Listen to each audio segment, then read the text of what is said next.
Retro.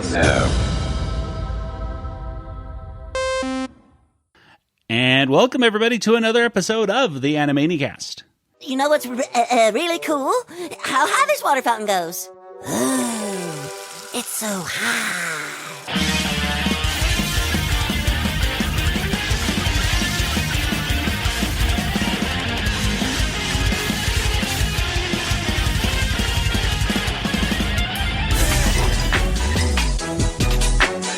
And welcome everyone to another episode of everyone's favorite podcast.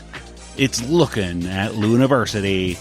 That's right, it's the spin-off series of Talkin' Tiny Toons, which of course is the sister series of the Animanicast, where we talk about all things within the Reuggerverse, such as Animaniacs, Tiny Toon Adventures, Pinky the Brain, and Freakazoid. Like I said, today, however, we are looking and talking about the 8th episode of the first season of Tiny Toons Looniversity. We're going to be revisiting all of our favorite jokes and cultural references if we can find them. And of course, in the end, we're going to give this episode of Tiny Toons Looniversity a water tower rating. I am Joey, and joining me, as always, is my brother Nathan. Oh, Nathan's my dad's name. I'm Chillest Nathan. And across the country in Georgia, there's Kelly. Hello. Hello. Yes, we are. We're moving right along. We're trudging. I mean, we're leaps and bounds into the first season of Tiny Toons Looniversity. This one, like I said, is the 8th episode. This one is called Soufflé Girl Hey. It's like Hey Girl Hey. Hey Girl Hey. Yeah. We'll talk more about that later. It's kind of a reference that, yeah. But we're talking about this episode while the second season has premiered. There's did you guys know this? The second season of Tiny Toons Looniversity is now out, or at least 2A. So there's probably a 2B, or not 2B. Or, yeah. There's a 2B later, perhaps, this year. One would think, in maybe 3 to 6 months away. I'm going to guess in the fall, but who knows? The way that Zaslav and everything and Warner Brothers and Max are going, who knows if they'll even just pull everything out for a tax break or something like that. It's true. But got money. But if someone were to ask you about this episode of the first season of Tiny Toons Looniversity, I don't know, just summarize it in just a few words. Kelly, I'm going to start with you this time. What would you tell them?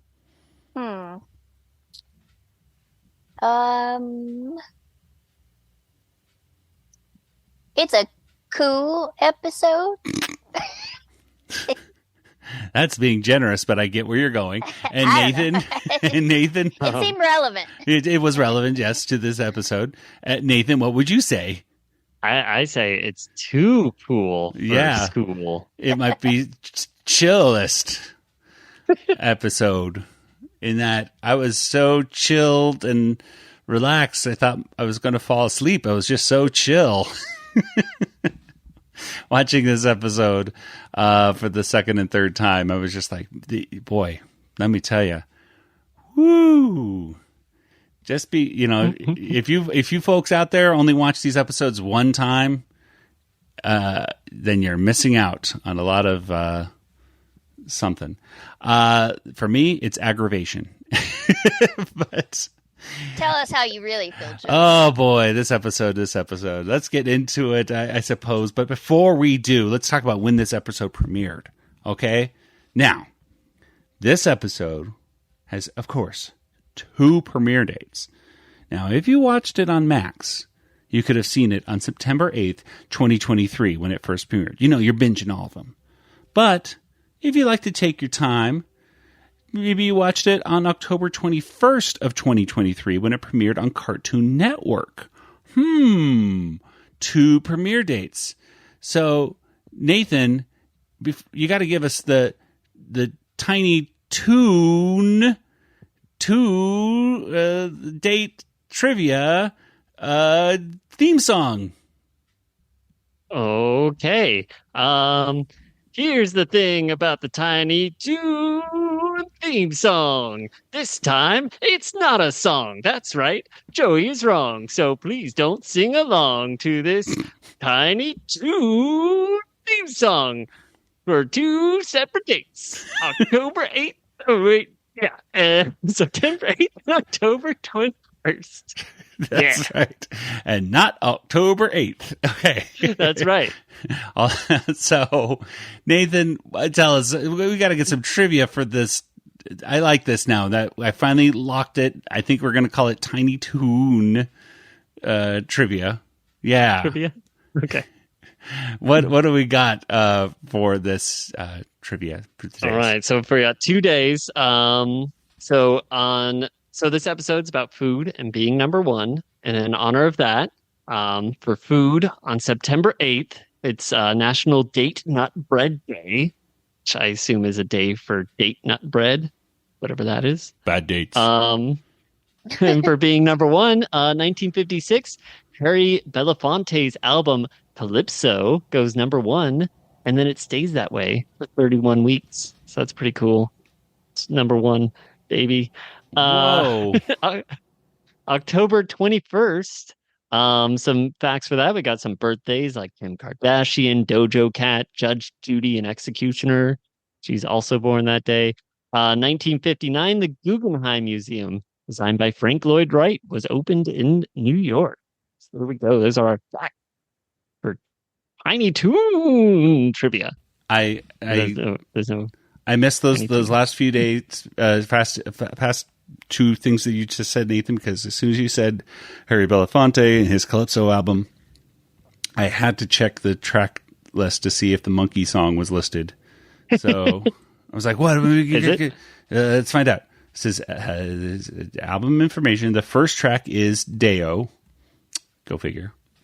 Mm-hmm. The Banana Boat song, parentheses, you know. Let's see. We have I Do Adore Her, Jamaica Farewell, Jamaica Me Crazy. No. Will his, I wish that was on there. Will his love be like his rum? Dolly Don, Starro, the Jackass song. Do you think that I thought the theme song came out? Yeah.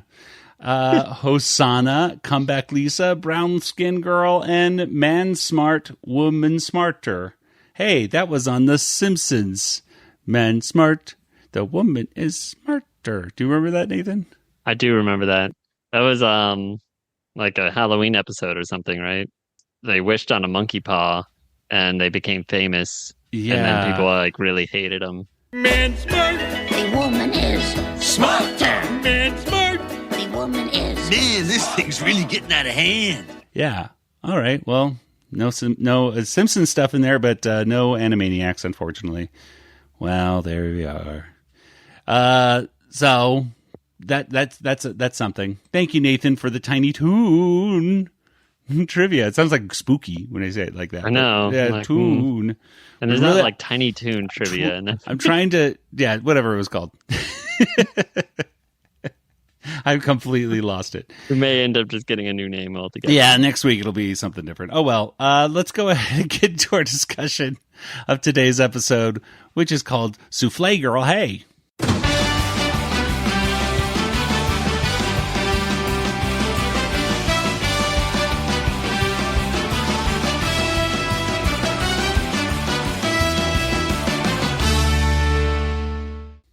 And Soufflé Girl Hey was written by Ben Simon. The storyboards were Alfredo Plasencia and Andrew Reyes and Nicolette Wood. Directed by Tracy Horta. And the animation was done by Snipple once again. Kelly, can you start us off and tell us, I don't know, what happens here at the beginning of Soufflé Girl Hey? Sure. The students of Acme Lou are at lunch. They're in the cafeteria, and they're waiting in line to get served. And Lola is the head chef, and she's a rabbit, Bunny.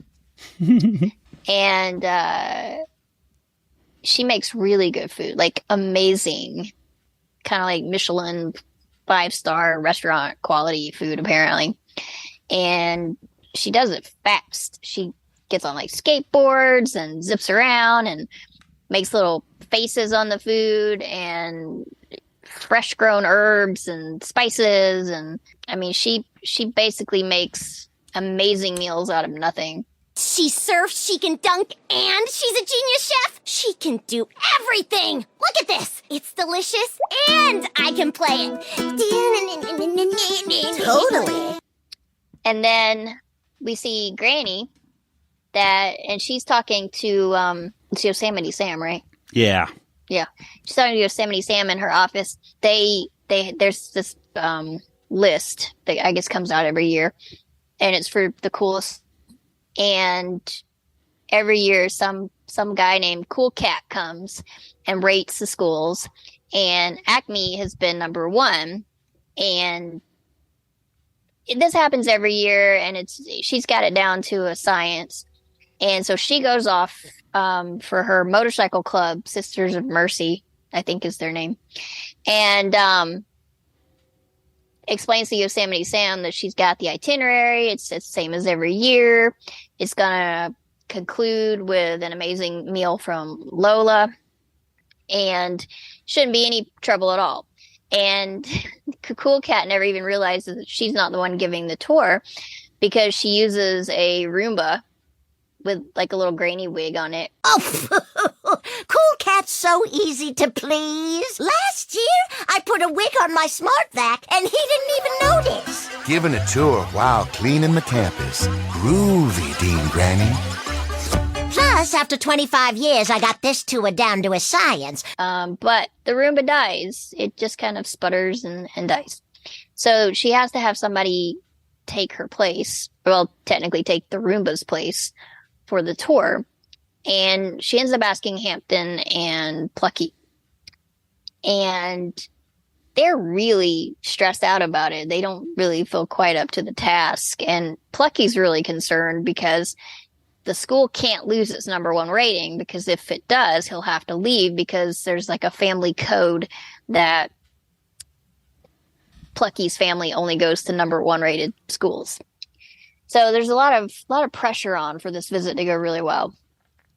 And then Buster and Babs, their mom calls, and their house is flooding. I tried to fix it by watching some online videos, but turns out raising 88 kids on your own and having a black belt in karate does not make you a plumber. Oh, I'll find the money to fix it somehow. All right. How can we help? We could get after-school jobs and send you some money. Oh, I've got the best bunnies in the world. So they're talking about going and getting after-school jobs so that they can help send her money to get the plumbing fixed. And just as they're looking at the job board, Lola shows up and posts a job posting, and she's real humble because she's it's just a little doodle, but it's actually really beautifully done drawing on her job posting. And she tells them to stop by and they can see about getting a job. And that's kind of where we leave off with part 1. I think. Yeah. I actually may have gone too far into part 2, but it's hard to say where the one begins and ends in this one. I know Nathan was, especially when we're not. Well, I guess you guys have the commercial break things. I know I'm looking at. Oh, they're awful though. They're just random, right? They just kind of. It's on a and timer. The Cartoon Network app is terrible. Just that's what I watched it on today. There was one. I'd say right about the halfway point, but it was just one. Mm-hmm. Yeah. Yeah, so it's a little hard to figure out when and where the breaks are going to be on this. Like if you were actually watching on, cable TV. But who watches it on cable TV, really? Probably like 10% of the people, I think, who watch it. I think most people are streaming it on online in one way or another. Let's go and talk about some of the references, I suppose, on this. Lola, this is, of course, her first appearance on this show, but, of course, she was on Space Jam as a very different kind of character. I'd never seen the original Space Jam. Shock and horror, I know from some of our listeners. I saw the sequel, and or as I like to call it, the Warner Brothers studio. Let's put a lot of people in our IP costumes and put them in the background and just have them shake their arms around a lot. Advertisement. Boy. Warner Brothers, the commercial. The movie. Boy, that second movie. I mean, I know that the first movie with a lot of people actually has kind of a bad rap. Like Joanna Davidovich, one of our friends of the show, has talked about how much she doesn't really like that movie. And I don't know. I just never really... I think as a kid, I didn't want to see it because I was like, they're just trying to do like Roger Rabbit. Or actually, I saw it more as just a commercial kind of thing. Like I knew the Michael Jordan commercials with Marvin the Martian and Bugs Bunny. And I just thought they were doing a movie of this. Okay. So for whatever reason, I was just not interested in it when it came out. And just so I never really watched it from beginning to end. I'd much rather watch the original, however, than Space Jam 2 ever again. Anyway, Lola, of course, in the Space Jam, at least the first movie, seen as a kind of this, I don't know, she's sexy, femme fatale bunny kind of thing. And in incarnations of her character afterwards, she's been very different. But like my favorite version of her is actually, if you guys haven't checked it out, I know it's on Max and which I guess both Nathan and Kelly don't have, but the Looney Tunes show, which is actually a really Kristen. Yeah, she's funny in that one. Kristen Wiig does Lola's voice in that, and her character is hilarious. Just I love Lola Bunny in that show. She's such a ditzy character but it's, I don't know. I want to say that Kristen Wiig just plays her so well, and it was just written really, really well. And she's just naturally great at everything, unless it's, what was it, Frisbee golf or something like that, competitive, something like that. That's one thing she's not good at. She mentions it a couple times, but there's one thing she's not good at. Anyway, Cool Cat is their character that has a appearance. And have either one of you ever watched any Cool Cat cartoons? No, for Nathan. I don't think so. They used to have them on Nickelodeon on their Looney Tunes block, and Cool Cat was not. This was I did a little bit of reading into it on Wikipedia, and Cool Cat was basically the last gasp of air that Warner Brothers Animation tried to do before it, like in the late 60s, before it all collapsed. Cool Cat cartoons were just not that funny. And they had Cool Cat and then Daffy Duck versus Speedy Gonzales kind of cartoons. And then the Tascadero Escondido Merlin the Mouse guy were the main things that Warner Brothers Animation was doing at the time, and none of them were that funny. So they brought a unfunny character to this episode to, I guess, I don't know. It's supposed to be like that's a reference for animation fans, but I just would have liked it if they actually reminded me of somebody I actually liked, because Cool Cat was not funny. But anyway, and then, and Hey, Soufflé Girl Hey, I knew it was like Hey Girl Hey, but then I'm like, but I hadn't really heard anybody use it, and I had to look and figure out what this was from, and it turns out that it had its origins back in 2006 or 2008. So you're talking about approximately 18-ish years ago, where there was a show called A Shot at Love with Tila Tequila. And one of the girls on the show that was trying to date Tila Tequila was named Keisha, I believe. And according to the internet, she's the one that first started saying, "Hey girl, hey." And so so here's a clip of her saying, "Hey girl, hey." Keisha, Keasha. Okay. First and foremost, I have been one to be like, "Oh, hey girl, hey." Oh, girl, you're on my toe. Ow. Okay, hey girl, hey. It's a very weird I don't know. I don't think people say it. I don't see it as a meme that much anymore. I don't really keep up with the memes. But that was that. The title. That's pretty much it for references that I could really think of. I mean, well, Nathan, you have a few more other things written down, right? Because Acme Lou has gender neutral bathrooms. Yeah, which that's cool. Which I'm still getting used to. I've been to a few gender neutral restrooms, and whenever I go into one, I always feel like I got to do stuff real quick in here because I would feel sorry for at least the awkwardness of a woman walking in when I'm in the restroom it's a new experience for me. Kelly, have you had any of this in Atlanta at all? Not me personally. I mean, I think there probably are some in the Atlanta area. Yeah, but I've never been in one. It was the fastest trip to a restroom I've ever taken. Eventually, I'll probably get used to them, but for right now, I'm like, get me out of here. I just don't want to make it awkward for a woman. Like for me, I feel like I'm going to the women's restroom. I shouldn't be in here, so I got to make this quick. Don't they all? I mean, aren't there doors on everything in a? Yeah, there are. Yeah, absolutely. Oh, okay. I just, it's just so out of. I don't want someone to see me wash my hands. Yeah, exactly.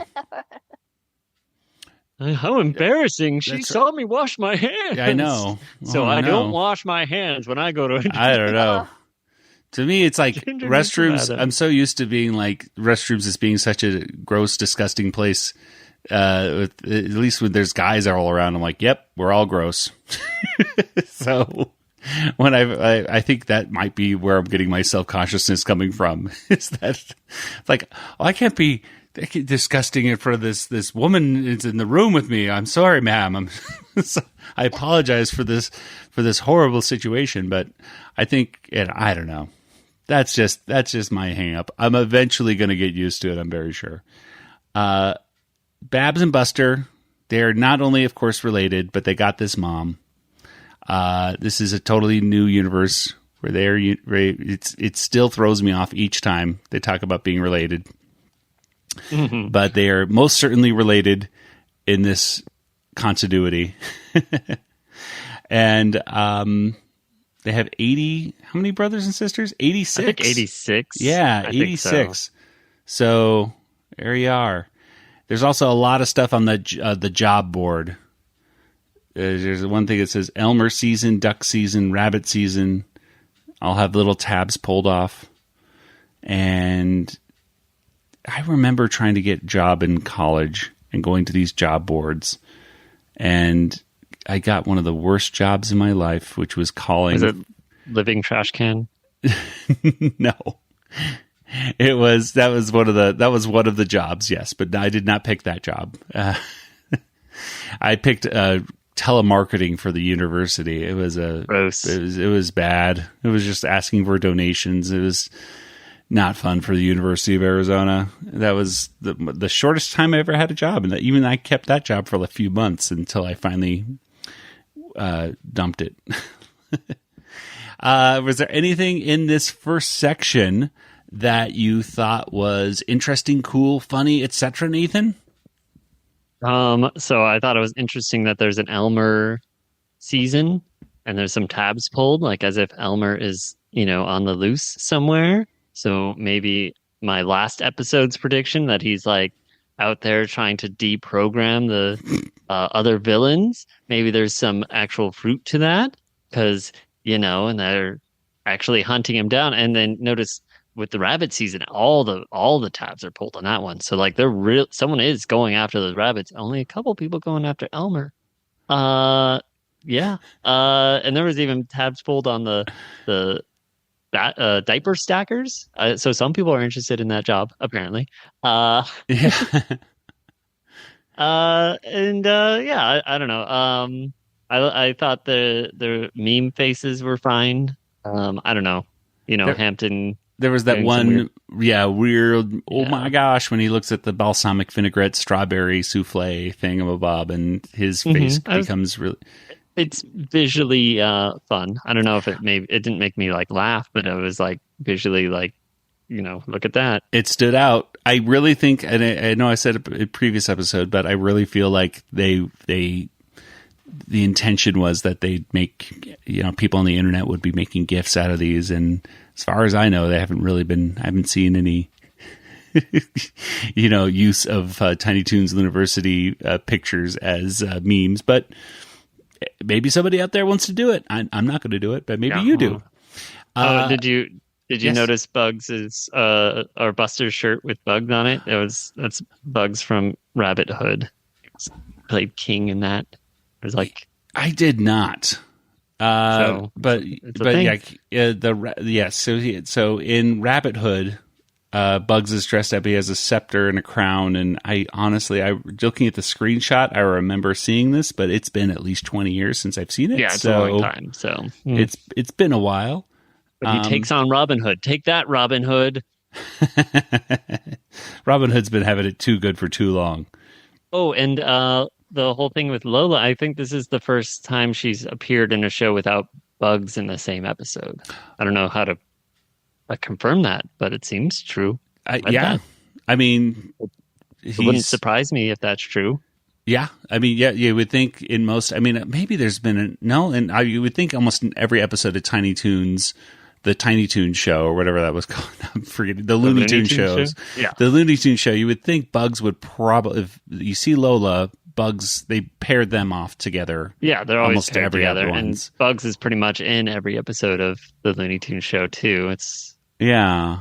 Huh. So. I think that theory, you know what? We're going to put it down. First I time think it's true. that Lola has appeared in a cartoon without Bugs. We're going to go for it. Including movies, including any. So she's been in some comics apparently on her own, but we don't count those. No. Not here. No. Kelly, anything from this first little section? You mentioned a lot of things. Anything else that you thought you should mention before we move on? Nothing else comes to mind. All right. Well, let's go ahead and move on to part 2. Nathan, what happens in the middle? The middle section, the best section. The meat of Plucky the and story. Hamton, yeah, here we go. Plucky and Hamton they're trying to give Cool Cat the tour, but this year his son Chillest Cat is gonna be doing the review. So that's a whole issue. I guess they got to figure out. He doesn't want the old classic itinerary that Granny wanted them to do. No, he wants to see like the real underbelly, cool things. So they're like, here's our trophy case. And he's not impressed with that.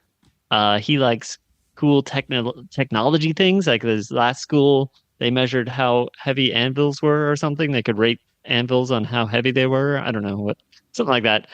So Plucky and Hamton are at a loss. Plucky has an idea, though. He's like, Hamton, meet me at the Lubru in 5 minutes. And Hampton's has to stall, so he gets to show off the water fountain, which goes really high.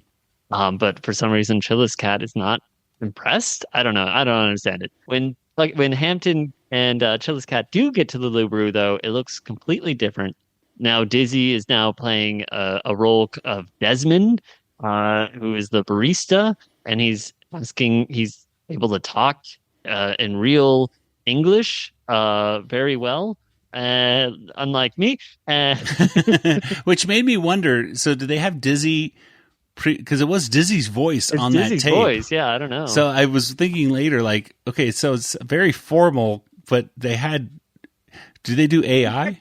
How did they get this? How did they get this recording of Dizzy speaking so eloquently, or at least normally, with no me's and everything like that?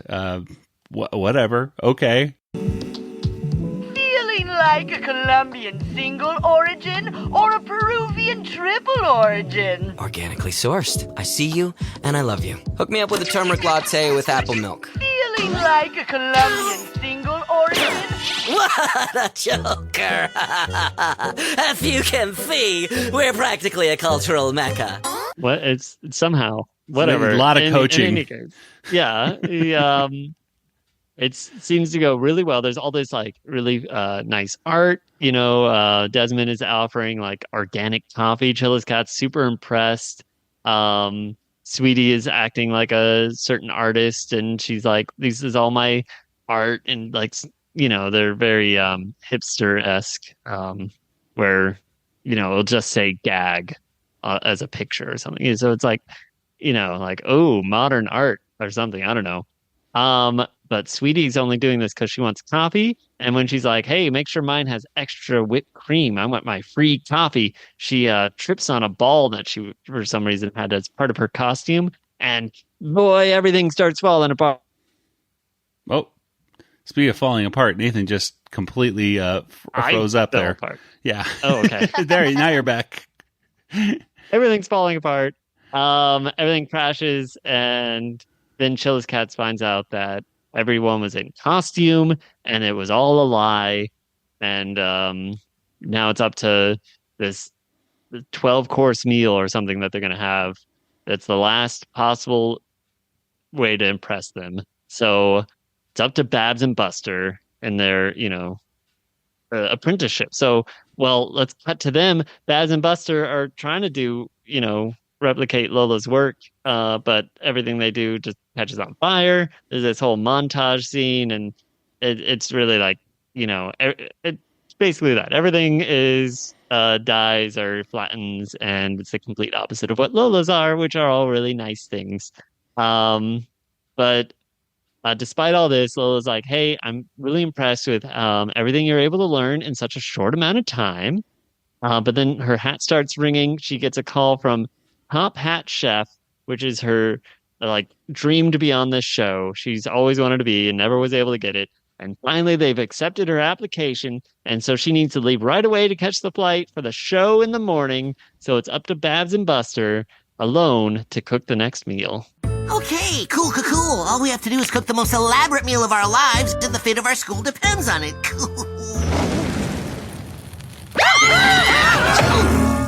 There we go. That's Act 2. They have a character working back in the kitchen. Hammer.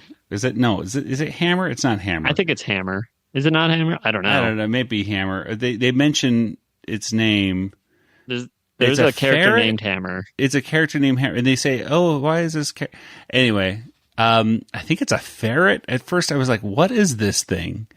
And I thought it was a rat. And I was like, oh, is it like, and it kind of looked like a pirate. And I was like, oh, is it like a pun for like a pie rat? Like, because they're making lots of pies back there or something? But no, it's just this thing.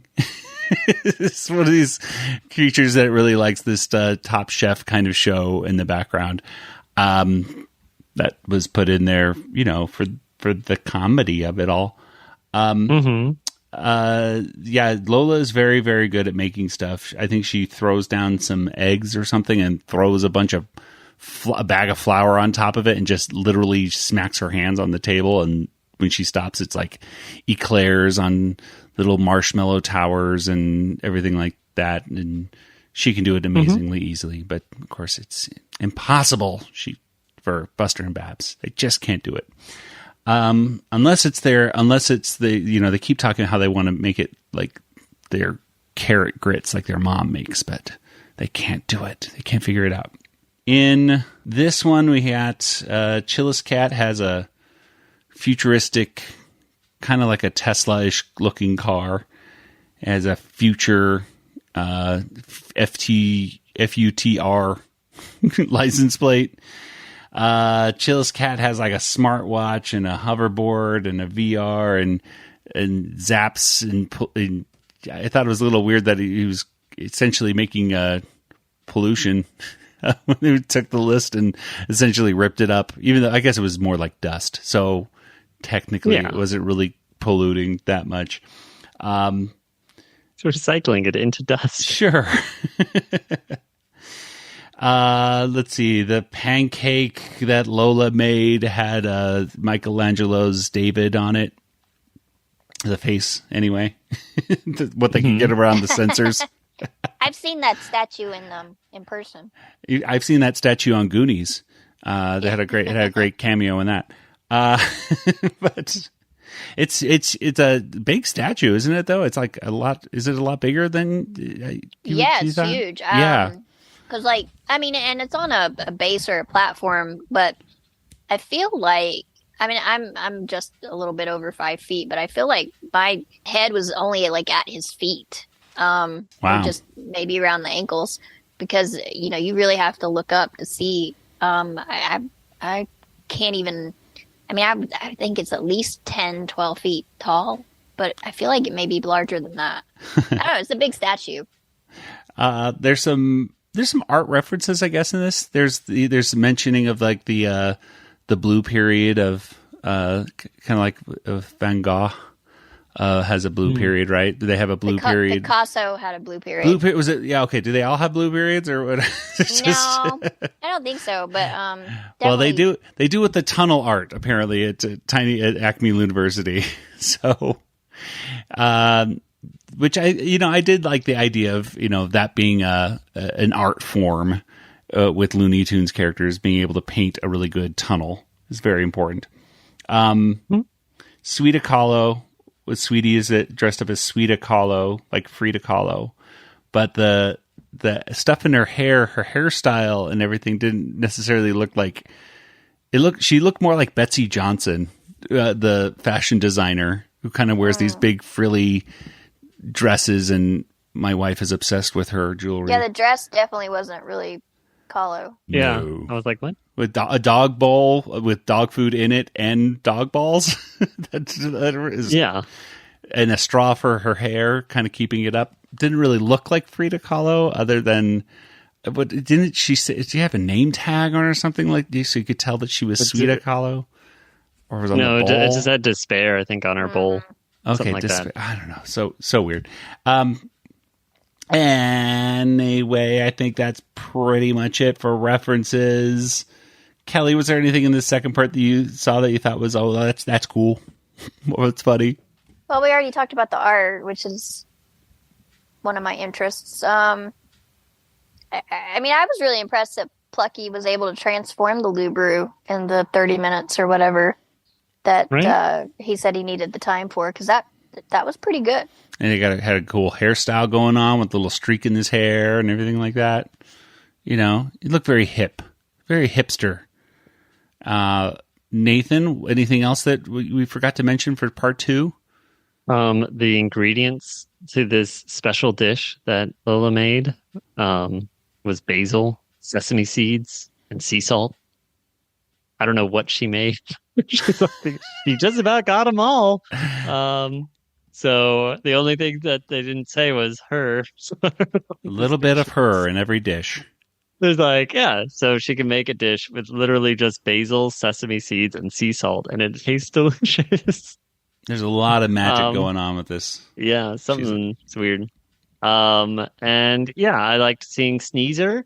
Sneezer's back, and Sneezer was wearing the hat that looked a lot like the hat that like Fred Flintstone would wear when he would go to the bowling, the water buffalo or whatever what I'm talking about. Yeah. Mm-hmm.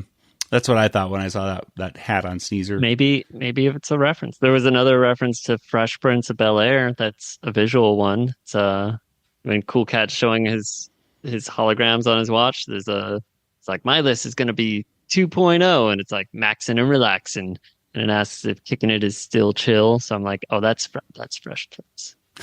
Maxing and relaxing and back at the school. Yeah. Sure. It's so, yeah. And he went to Silly Clown College, I think Silly Clown Valley, instead of Silicon Valley. See, I didn't even get that. So there we go. Really? There we go. So, oh, yeah, okay. That's a reference there. That is a reference we forgot to mention. Yeah. I think that's everything. All right. Well, let's go ahead and get to part 3. So Buster and Babs, it's come down to them having to make this elaborate dish. And what can they do? The school's reputation depends on this. So they try their hardest, but after trashing the kitchen with food, they have nothing to show for it. And Chillest Cat is already waiting to eat. So that's when they decide to put themselves in the food, just like Lola said, by cooking their mom's signature family recipe, which is carrots and grits. And Plucky sees it. He freaks out. But Chillest Cat tries it. And Plucky is like begging. He's like, please, please, please, I got to get number one. Please, Chillest Cat, you have to give Acme the number 1 ranking. Is Plucky begging? It's the Duck family code. I can't let my parents pull me out of this school. I love Acme Lou, and I love all my friends. Did he say friends? Yeah, and what's weirder is I think he's talking about us. Nah. Even Buster, and he's not as smart or talented as me in a million ways. Do you realize what a confidence booster it is to have him as my friend? Please don't take that away. Chillest Cat is impressed by their friendship, their love, and their passion in food, and he awards the number 1 cool school to Acme Lou. And later, we see in the cafeteria that there's a new menu, and it includes carrots and grits. And Lola she comes back. She won the golden top hat, and the school has got the number 1 school. And Babs and Buster's mom has enough money to stop the leak.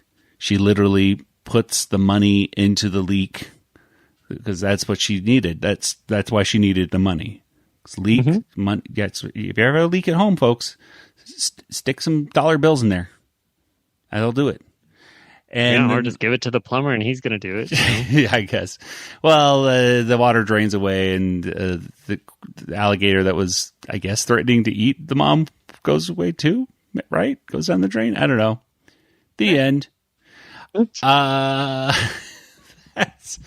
Now, let's see here. They had some little references here. They said we're grasping at strawberries instead of grasping at straws. I think we should go ahead and mention that this whole episode originally was going to have Pepe Le Pew in it instead of Lola Bunny. I'm going to pull up this tweet that was sent out by the writer, and my ex, thank you X, by the way, for making it so that my messages are now not, thank you, Elon Musk. You're great. Okay. I was like, who's your ex? So Ben Simon put out Weird Tiny Toons Looniversity's fact. They had originally planned to try to reboot Pepe Le Pew as Chef Le Pew, a skunk who had finally learned to respect women, and he threw his passion into food instead. But at the end of the day, there was still too much baggage, and he was replaced with Lola. And Dave Alvarez even put out a kind of like, I guess Dave Alvarez, who's an artist, he worked on some of the initial concepts for Tiny Toons Looniversity, and in one of the model sheets, I guess you can call it a model sheet, concept sheets, you can see Pepe Le Pew serving food. So, yeah, Pepe Le Pew, the cancellation continues for that skunk, and he was not given a job at the Looniversity. But I thought Lola was good. I liked seeing her energy, and I wish she was funnier, but she was a likable character, I suppose. And you could see why Buster and Babs looked up to her. But that's pretty much it for references. Is there anything in the last part here that you thought were funny, interesting, etc.? Nathan, let's go with you first. I don't think it's very cool to try to be cool or to beg for it or to cry about it. So I was a little surprised. It was interesting seeing Plucky admitting that, Buster and everybody was his friend. He like cheerfully, at his weakest moment, he tries to he admits that they're all friends and everything, which was a big thing they tease him about later. And that was interesting to see. It's nice. And I don't know why the ferret didn't help Bugs and. That's a good point. What was he doing? Right? Other than crying and being annoying. I mean, The ferret's not allowed to touch the food. Oh, he's just back there. Maybe he cleans up after. Yeah, like I don't know, like why is she even needing an assistant when, That I think the ferret is just cleanup crew, or the dishwasher. Maybe. Yeah, maybe it's the ferret. Did you guys ever have when you went to the college? I mean, Kelly, you still work. You work at a college. Do you guys have like a cafeteria experience where there's like a person who works at the cafeteria that everyone really likes and stuff like that? No, I mean, so I attended. Well, technically, I've attended 3 colleges, and I've worked at 2. But most of the dining options are franchised out. Mm-hmm. So we have like Chick-fil-A, and where I work now, we have like a Panda Express, and so you go in like little dining areas, so the kind of like a food court at the mall, right? A bit. But they did have kind of a cafeteria set up, not while I was a student really, but at my last job, and I didn't go there regularly enough to know any of the people, because it was like on the other side of campus, and I would just get in my car and go get fast food. Yeah. I do remember at the University of Arizona, we did have a similar kind of thing where it was like a lady at the Sonora Cafe, which was like the Mexican restaurant in the U of A. It closed down, I think, 2001 or 2 or something like that. Maybe a little later, but she was such a nice lady. She was just this nice old lady, and she always was so kind. It was kind of like this kind of, it was really great for out of town students because it was like your grandmother was there basically, and she'd always serve you, your chimichangas with a smile or something like that. But yeah, I don't think it's like that at the University of Arizona. It's very much like a food court experience these days. So I don't know if, unless you're in a smaller college, that this kind of experience that Buster and Babs had, it would be, familiar at all. Nathan, I don't know. You went to the U of A after I did. Yeah. Any? I don't know if they even had a cafeteria experience at the U of A anymore. I mean, they had some place like that. I don't know. I didn't go enough to. It's too expensive. I would just go to Jack in the Box and get $1 tacos or something. Exactly. Can't afford to pay $5 for a meal. Well, let's see. Is there any little things in this last thing, Nathan, that I forgot to mention in part 3? I will say one thing that made me scratch my head. So at Plucky has this list of questions that he asks them, right? What is this, rabbits? Where's the deconstructed salmon foam? Where's the sage-infused focaccia? And where's Chef Lola? And Buster and Babs list off what you would think would be the answers to those 4 in order questions. Yeah. So the answer to what is this? They said on a plane. The foam, they said something about a frog. To the focaccia, they said TV show. And to Where's Lola, they said no time to explain. Mm-hmm. Yeah, that makes sense.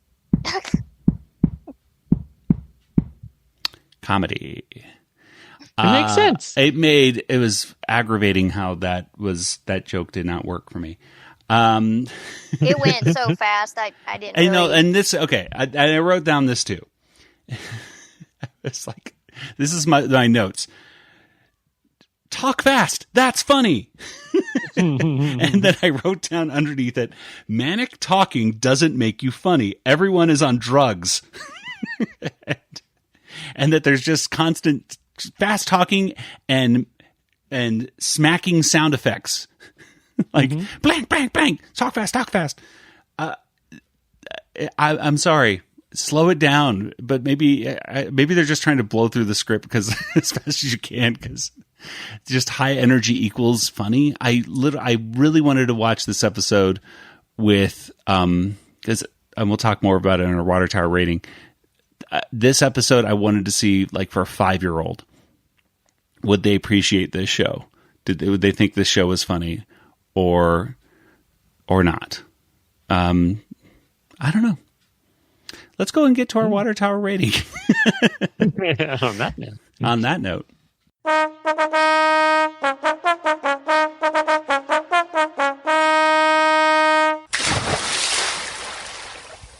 How many water towers did you give this episode? Nathan, let's start with you.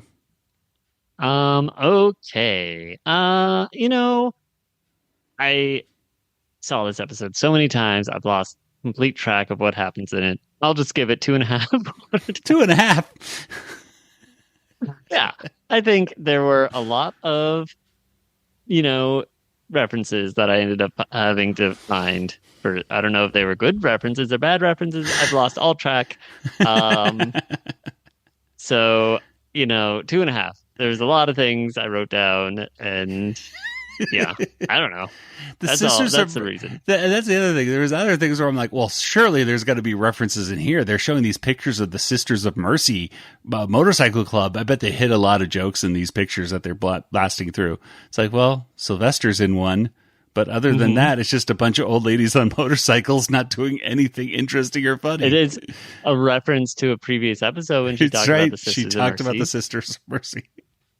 So there are references to previous episodes like that. And Elmer Fudd is on the loose still. So there we go. 2.5. He's either dead or on the loose trying to deprogram. He might have been shot because it was Elmer season. It is Elmer season. He has been killed. Kelly, what about you? How many water towers did you give this episode? Oh, I think I'll do 3. There was nothing bothersome or annoying about the episode. I didn't find it particularly funny, but the plot was kind of interesting and kind of kept me guessing as to how they were going to win out and keep their status. But I thought the end was a little cringy. That, it's because you all love each other so much, and that's why I'm going to give you the cool rating. Because that, kind of like what Nathan said, that's not that cool. And what right, maybe they don't need to be the coolest school. I mean, yeah, I don't know. It again felt very after school, especially. Yeah, I didn't like that part of it, but and I still get weirded out by Buster and Babs being siblings, and the whole call with their mom just sort of reminded me that they're siblings, and it's bizarro world. But it had a beginning, middle, end kind of plot, and it mostly made sense. So nothing stood out as far as like one-liners or anything particularly funny. Yeah. But as far as a storyline, it was decent. The key word that we've had in the past few episodes is it's fine. And I really tried to avoid that. And me too. Well, you know what? I didn't think succeeded. we were talking about before recording once again that we weren't offended by anything. Kelly and I weren't offended by anything. Certainly, like Animaniacs reboot, you think they got the characters so wrong, or this moment was so disgusting, or something like that it was like, no, I didn't like that. There's nothing like that in this show, but it's so plot focused that of like point A to point B to point C, I need jokes. I'm begging. I'm just like, I'm giving this 1.5. I could not stand this episode. As unfunny as this episode was. It was just, I don't care about the plot. For me personally, I just need, please make me laugh. Literally the only thing that made me smile was I did like the part where Hampton was showing the water. So it's I thought the water was so high. It's like, that's funny. That made me go, But that's it. Like, it's just, boy. It was rough. This has been the roughest episode to watch. My least of all the episodes we watched so far. Absolutely. This is the bottom of the barrel so far for me. 1.5. I almost wanted to give it 1, but it is, again, just too mean. Can't give it 1 unless and there's still more episodes. If I give something a 1, boy. Yeah, there's still more. Many, many more. Well, let's go ahead and get to our contact information. Hey, it's my opinion. Take it or leave it. Let's get some contact information. Nathan, where can people find you online? I'm on Twitter, formerly known as Twitter X. I don't know what it's called. Django FT, that's me. All right, Kelly, what about you? Wherever you can find me on social media, I'm Yoda Princess, YODAPRNCSS. I think I finally did post to Threads on Oscar night, maybe. And I did post to X Twitter. So I think those are the ones I'm kind of semi-active on. Go back and revisit her Oscar thoughts on Twitter and Threads. As for the Animaniacast, we're on Twitter and Threads and Facebook and Instagram and TikTok if it's not banned by the U.S. Congress or something. We'll see. And other things. Yeah. Subscribe, like, and follow wherever we're found. You can do it. We appreciate it. And if you want to get in contact with us, you can send us an email, animanicast@gmail.com, and we're a proud member of the RetroZap Podcast Network. You can go to retrozap.com today to find amazing podcasts with amazing articles and everything like that. And we know you'll love it because this is right up here. If you like listening to this show, you're going to love that stuff too. Well, that'll do it for this episode of the Animanicast. So for Nathan and Kelly, this is Joey saying good night, everybody. Good night, everybody. Good night, everybody. This podcast is not endorsed by Warner Brothers or Amblin Entertainment and is intended for entertainment and information purposes only. Animaniacs, Tiny Toon Adventures, Freakazoid, the Warner Brothers logo, all names, pictures, and sounds are registered trademarks and/or copyrights of their respective trademark and copyright holders. All original content of this podcast is the intellectual property of the Animanicast unless otherwise indicated. We have no idea what you want to see.